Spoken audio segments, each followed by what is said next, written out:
You're listening to this podcast, so I know you've got a curious mind. Here's a helpful fact you may not know yet. Drivers who switch and save with Progressive save over $900 on average. Pop over to progressive.com, answer some questions, and you'll get a quick quote with discounts that are easy to come by. In fact, 99% of their auto customers earn at least one discount. Visit progressive.com and see if you can enjoy a little cash back. Progressive Casualty Insurance Company and Affiliates. National average 12-month savings of $946 by new customers surveyed who saved with Progressive between June 2024 and May 2025. Potential savings will vary. Welcome to the No Guilt Mom podcast. I am your host, Joanne Crone. Hello, all my Lolas. How are you today? And oh my gosh, if you are a working mom who is incredibly high achieving, high out there, this episode is for you. We're going to talk about how you might look really successful on paper on the outside, but you feel kind of empty and you feel kind of like you're still striving and you're not enough on the inside. This episode is going to help you with that because it isn't about you doing more to reach some level of success or achievement. It's about improving your own self-worth and value. So here's what we're going to get into in this episode. We're going to talk about why successful women like you still feel like you're not enough, how that need to prove it shows up in motherhood and in life and what you are modeling to your kids, and also how to build that self-worth without relying on achievement. And to help us do that today is Brooke Taylor. Brooke is a career coach, a speaker, and the former marketing lead at Google, where she worked with some of the highest performing teams in the world.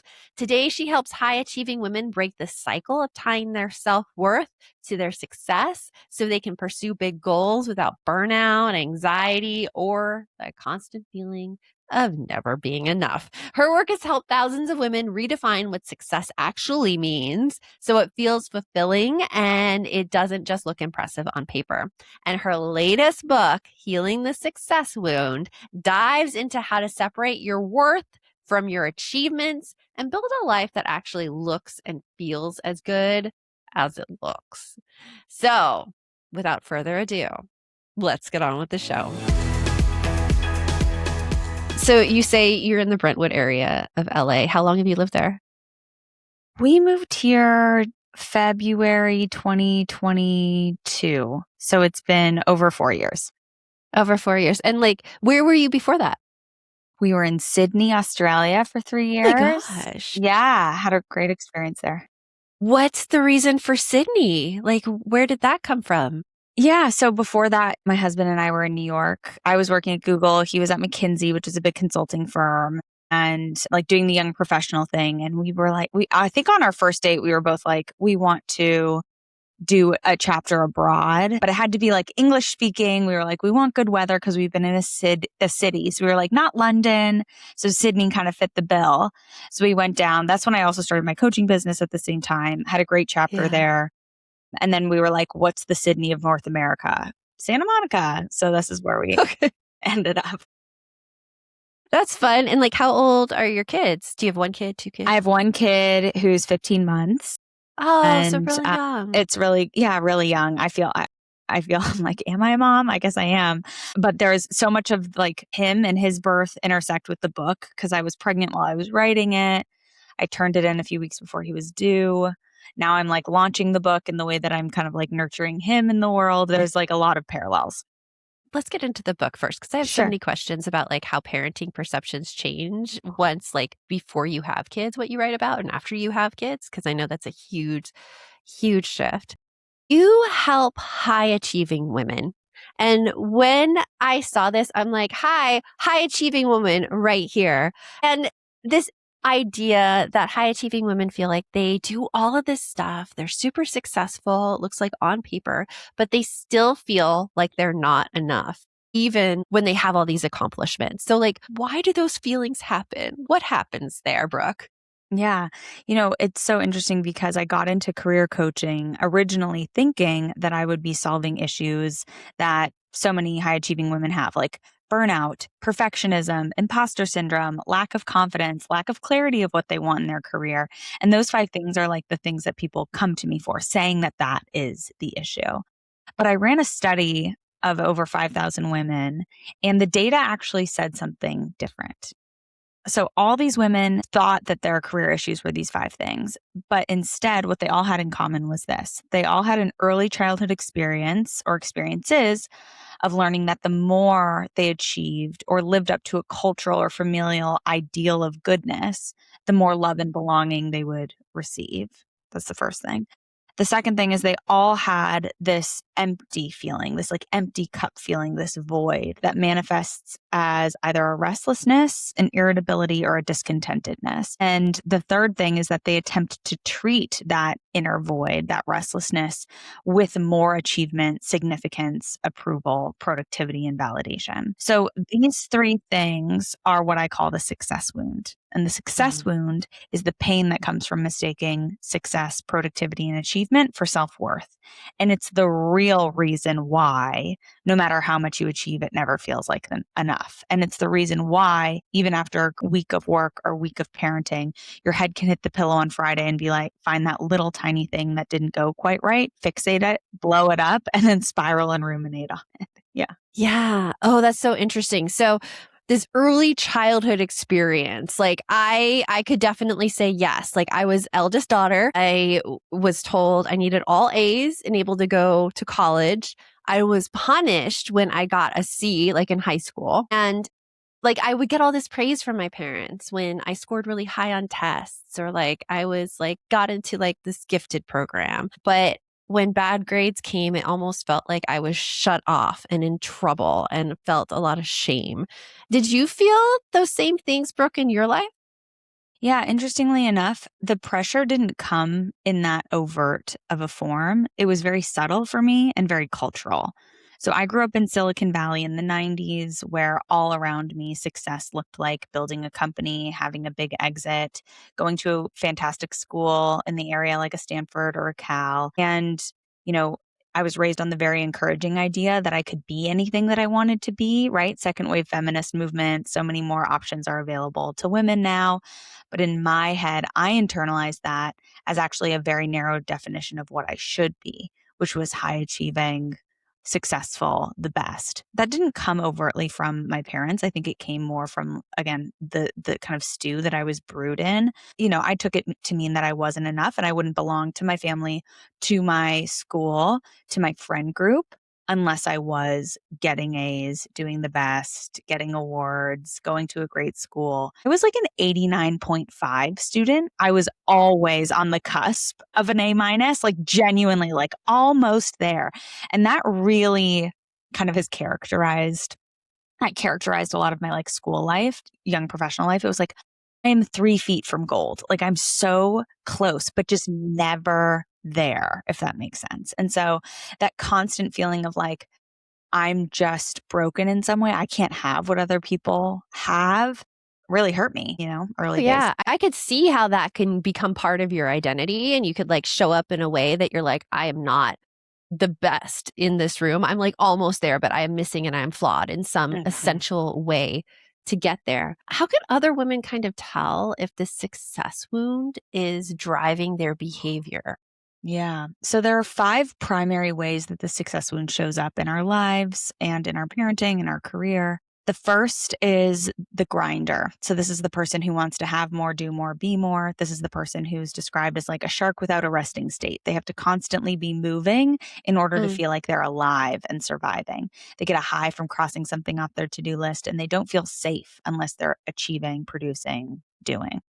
The second is the hider. This is the most common one. This is the person who secretly harbors big dreams for her career, but if you're a failure or embarrassment or financial instability stops her from making progress or going outside her comfort zone. The Okay. third is the pleaser, not just people pleasing, but like constantly taking the emotional temperature of people in the room Mm-hmm. and always wondering, are you mad at me? Having an anxious attachment style, wanting to feel safe based on people liking her. I can totally identify with that one, the pleaser, by the way. When I worked with the team, that was kind of how I led, always making sure people were happy, always taking the emotional temperature. And anything that derived from my like set thermostat of the emotional temperature, I had a very, very difficult time dealing with. Yeah. Yes. And so to take this like a level deeper, it's like if they don't like me, then I've done something bad, wrong, Right. and therefore I'm not successful. If people are mad at me, I'm not successful, right? That's a really hard thing to deal with too. Like I don't know how much TV you watch, but I'm a big fan of For All Mankind on Apple TV. Have you seen this show? No, should I check it out? Yeah, definitely check it out. It's kind of a rewriting of history of NASA in a dramatic form because one of the characters is a woman who becomes head of mission control. The thing she says is she's like, no one has to like me. Like I'm the one in charge. Like you could just Right. like go away and do what like whatever you think of what my decision is, it doesn't matter because it is my decision. Right. And seeing that is so against the pleaser, I feel, archetype. Like seeing that scene like in a television show when I was watching it, I'm like, oh, that is so how I want to be. It's powerful. That's Yeah. powerful. That is an example of holding your self-worth in one hand and the Hmm. outcomes of your decisions in another Right. hand. We can so easily tie our self-worth to either other people's opinions, the last piece of feedback, or our decisions. I think we all know intellectually it's a losing game to get everyone to like us, but it doesn't stop our success wound from telling us we need to have unanimous approval in order to feel safe and enough. Summer is almost here, and I have a whole list of things I want to do with my family. I just want to make sure our money is organized so I can say yes to the things that actually matter and not wonder where it went in September. That's the goal. Intentional spending, not anxious spending. That's where Monarch comes in. And here's what I need you to know right now. Monarch is the personal finance app that tracks everything: accounts, investments, savings goals, and spending. Get your first year of Monarch Core for half off, just $50 with promo code No Guilt. And this is why I think it's so amazing. The AI weekly recap gives me a heads up on what's happening with my money before anything sneaks up on me. It flags spending spikes, net worth shifts, upcoming expenses. It's like a calm little check-in every week so nothing catches me off guard. And you can ask Monarch's AI assistant anything about your finances, anything. I literally asked it how much we spent on travel last summer, and it just told me. That kind of clarity is everything when you're planning ahead. Use code NOGUILT at monarch.com to get your first year of Monarch Core half off at just $50. That's 50% off your first year at monarch.com with code NOGUILT. You know what I just realized? I have trips on the calendar this summer, and I have been completely ignoring the most important question. What am I actually going to wear on the plane? Because here's the thing. I want to look cute on the plane. I don't want to be in like mismatched sweats, but I also want to feel like I am wrapped in a cloud for 5 hours. I want to be comfortable. It feels impossible, right? That is where Quince comes in. And honestly, I keep coming back to them because they make it so easy. Quince has these beautiful everyday pieces like 100% European linen pants, dresses, and tops with styles starting at just $32. And everything is priced 50 to 80% less than similar brands because they work directly with ethical factories and skip the middleman markup entirely. You're paying for quality, not a logo. I just ordered the Cloud Comfort wide leg pants for my trip, and I am genuinely so excited about these. They look really cute, and they are way, way less than similar pants I've seen elsewhere. Comfy and adorable. That is a win I did not even know I needed. Elevate your summer wardrobe. Go to quince.com/NGM for free shipping on your order and 365-day returns. Now available in Canada too. That's QUINCE.com/NGM for free shipping and 365-day returns. Quince.com/NGM. You know that thing where you're doing all the right things, eating your veggies, getting your kids to actually eat theirs, staying hydrated, and you still feel kind of off? Yeah, me too. Turns out most of us have small nutrient gaps we don't even know about. And with our packed schedules, it's honestly really hard to cover all the bases through food alone. That's what led me to First Day. And honestly, it has become one of my favorite parts of the morning. I actually look forward to taking my vitamins, which if you know me and how many supplements I take, it's saying a lot. They are so good and I never forget them. No nagging myself, no skipping, just 2 gummies and done. What I love most is that they actually make different formulas for toddlers, kids, teens, and adults. So it's tailored to your stage of life. It's a blend of 21 organic superfoods and 9 key vitamins with no added sugars, no artificial dyes, nothing sketchy. They test for 200 plus toxins and have the Clean Label Purity Award, so you feel really good about what you're giving your family.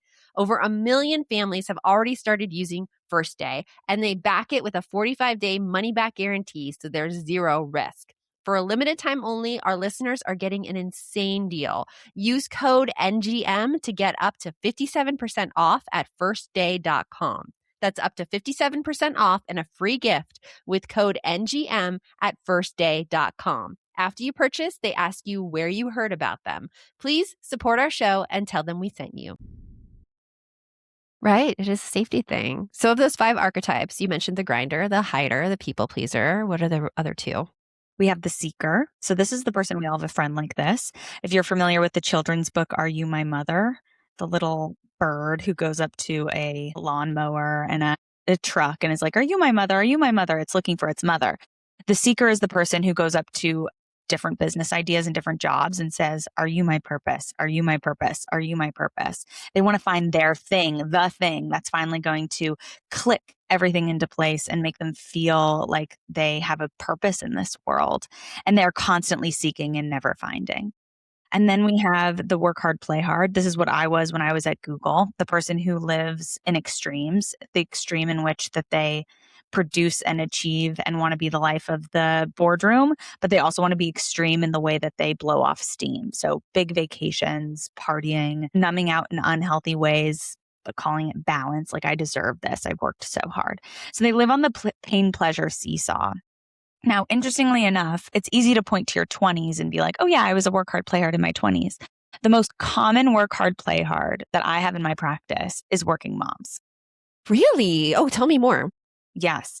It's this idea that they're just so depleted from trying to be the best at home and at work and do everything that they only know how to collapse into a glass of wine or collapse into maybe even organizing, but as a mechanism to avoid their husband or to avoid the stress that they have in their lives instead of like handling it, facing it head on. And the difference between the work hard, play hard and the grinder is how they relate to stress relief and play. Because the grinder finds more relief in working more, like opening up the laptop at 9 p.m. and continuing till 2 a.m.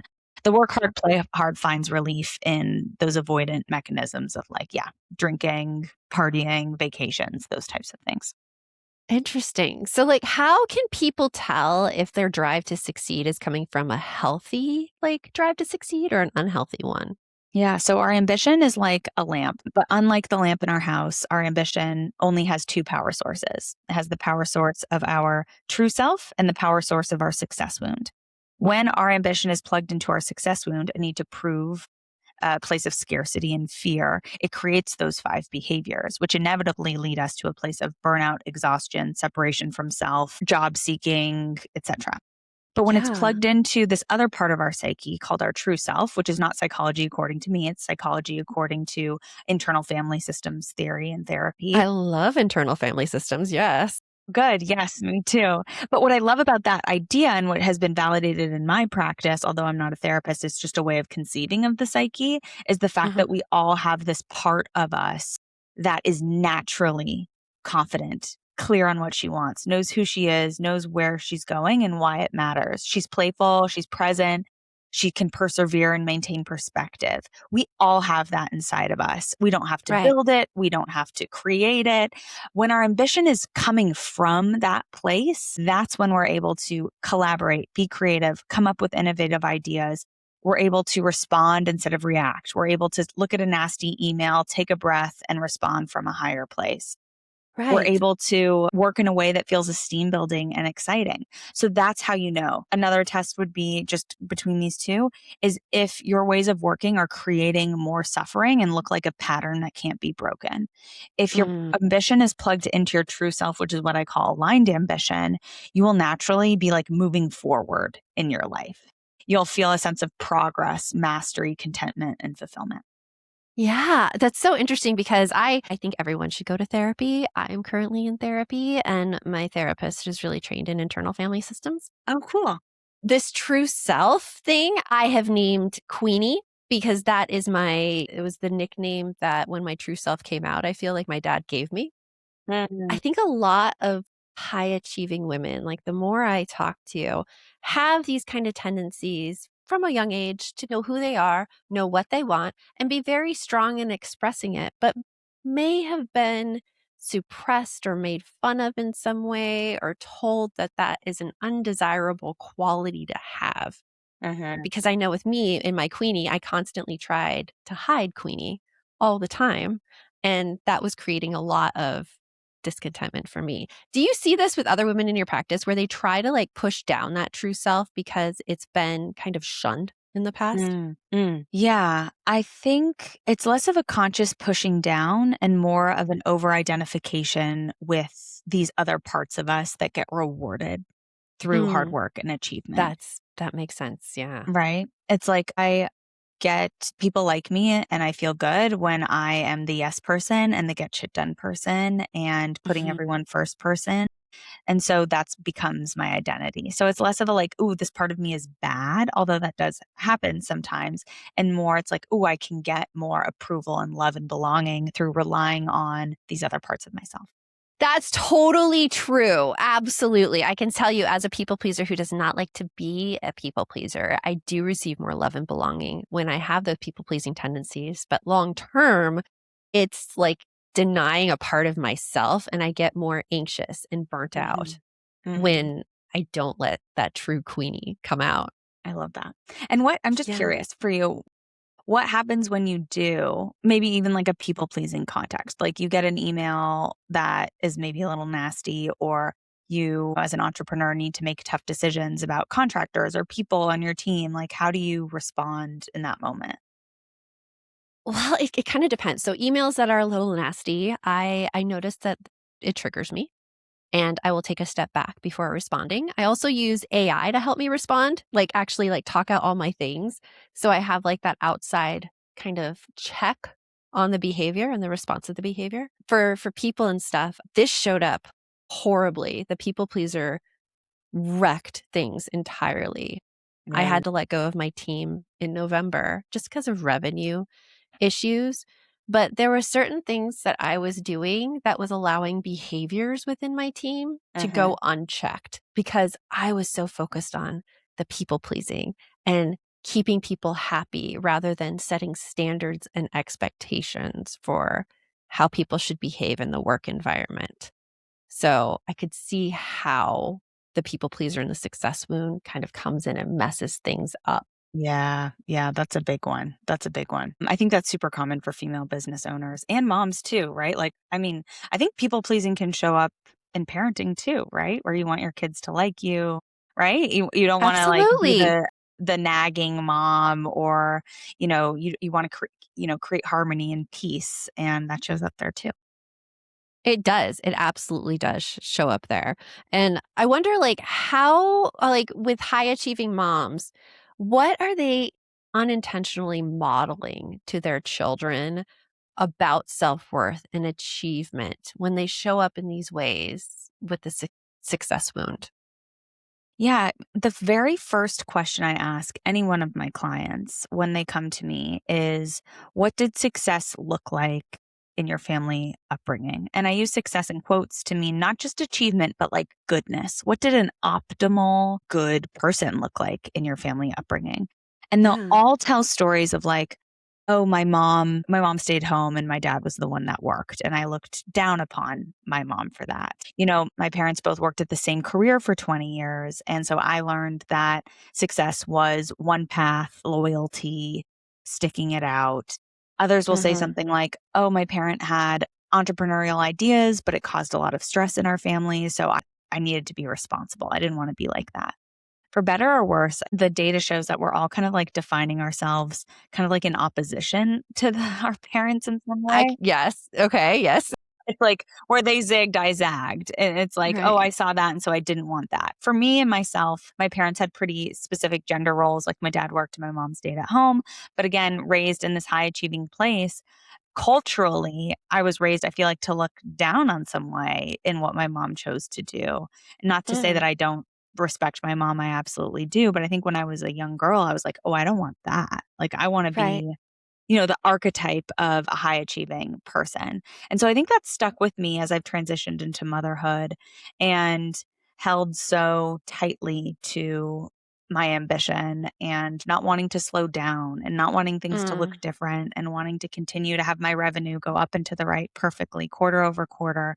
And in a lot of ways, that idea of revenue going up and to the right quarter over quarter is a man made idea. That's not a feminine or natural idea. Money kind of comes and goes, ebbs and flows. Nature comes in cycles. We're birthed through cycles.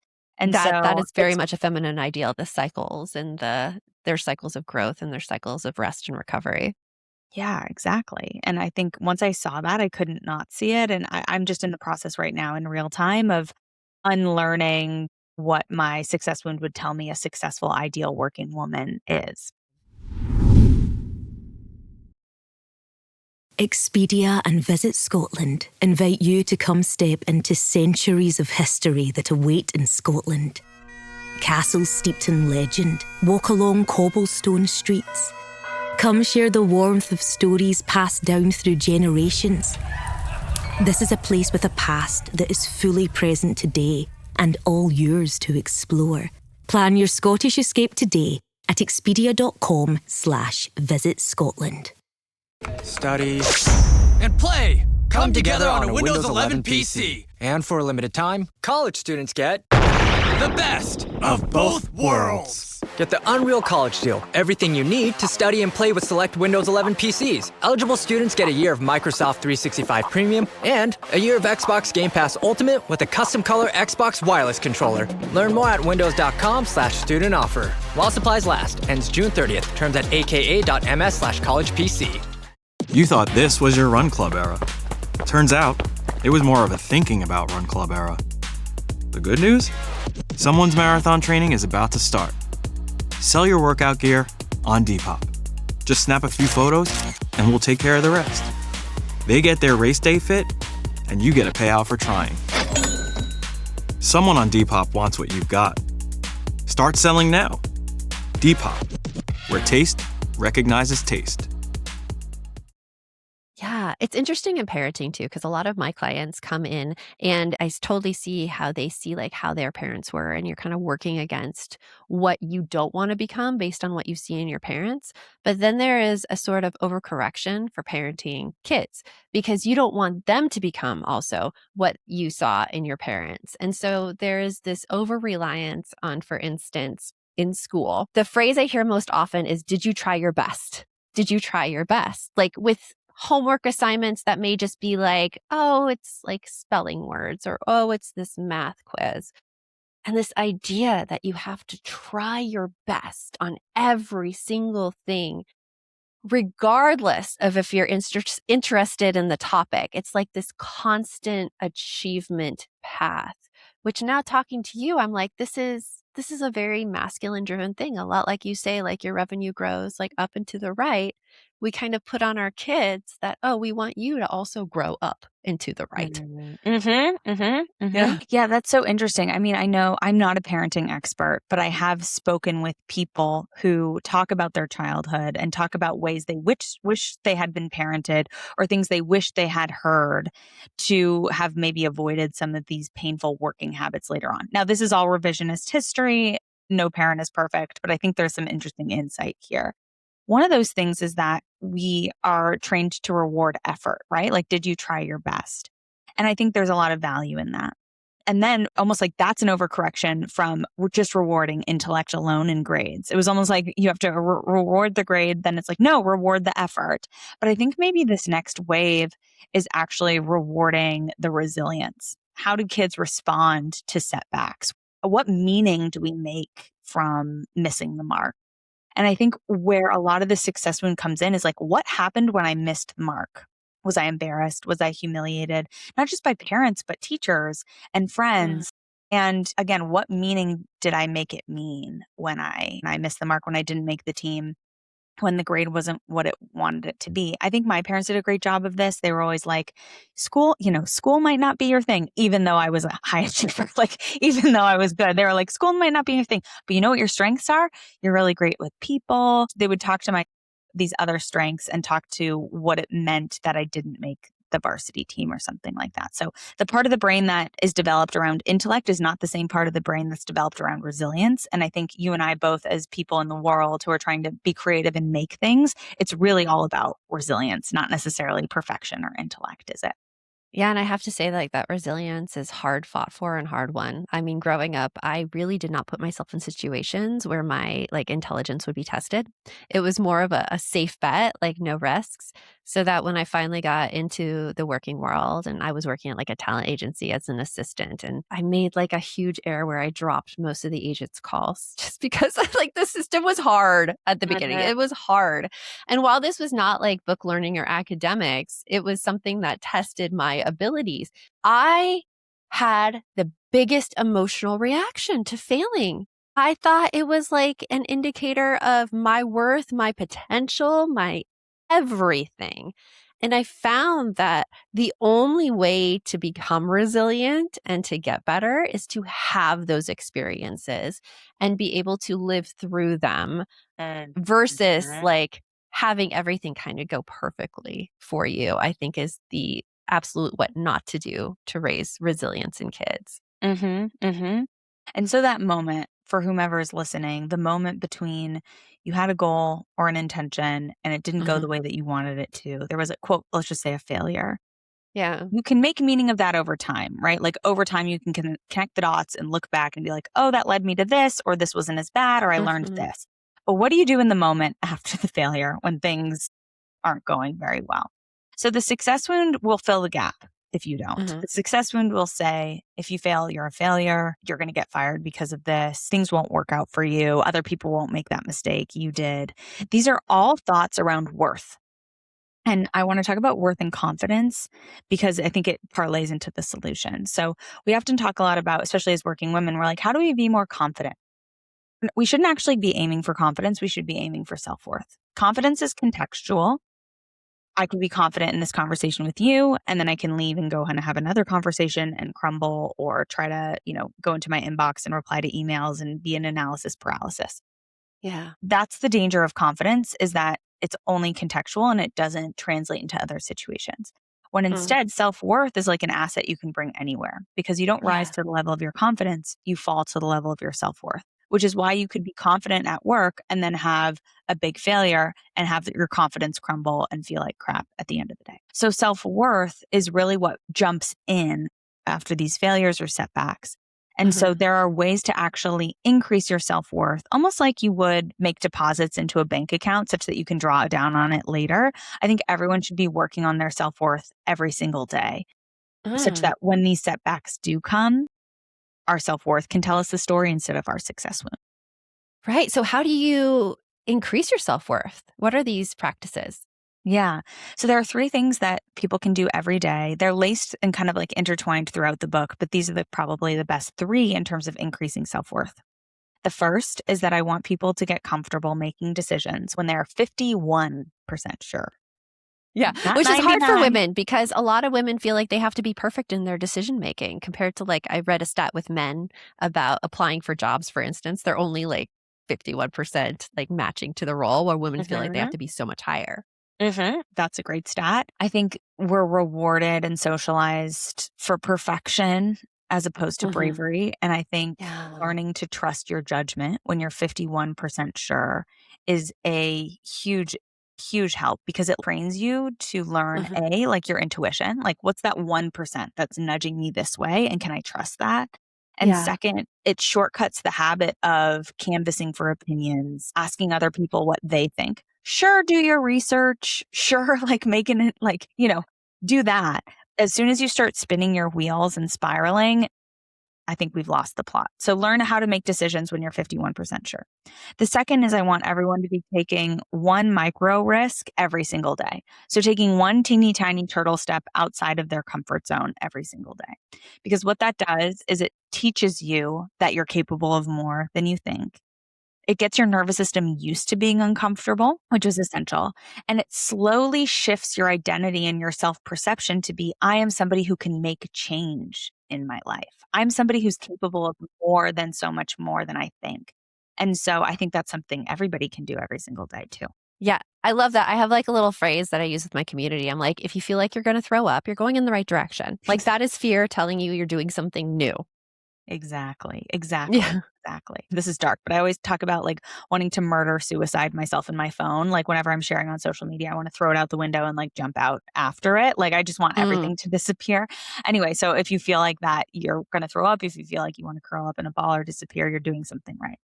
Third thing is to create a relationship with faith. It can be a religious connotation. It can be a spiritual connotation. It could be a faith in your higher self, whatever that is. Because we all have to be kind of making decisions, charging forward, and acting with faith every single day. I think certainty and wanting to be certain is a career killer more than anything else. Well, that's a good line, that Brooke. Like that is a career killer, the certainty one. Yeah. Yes. Because as soon as we're certain, then there's no room for inspiration, possibility, potential, other ideas. And there's so many leaps of faith we have to make every single day. And so developing a relationship with a faith of your own other understanding, whether that's a higher power, a higher self, a God, whatever, the universe, benevolence, whatever that is huge from a self-worth standpoint, because that's what you can turn to when things don't go as planned. Yeah. So taking those micro risks, making decisions when you're only 51% sure, and then having that relationship with faith to improve your own self-worth.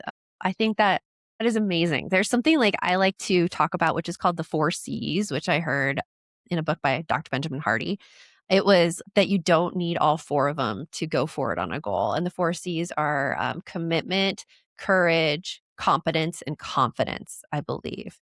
You only need 2. You only need courage and commitment, because what happens when you go forward is that you gain that confidence and competence in whatever you're doing. And that has like led me to realize that I don't need confidence in what I'm doing to step forward. All I need is the courage to keep going and try those little risks as you talk about. Yeah, that's right. I think that's essential. And all these steps are about raising the floor of your self-worth. Yeah. There's so much more that's in the book around like practical and tactical ways to address like an emotional dysregulation that happens. Again, those micro moments that happen when our success wound will tell us you're not doing enough. If it's not stressful, it's not worth it. If you're not the best, then you're failing.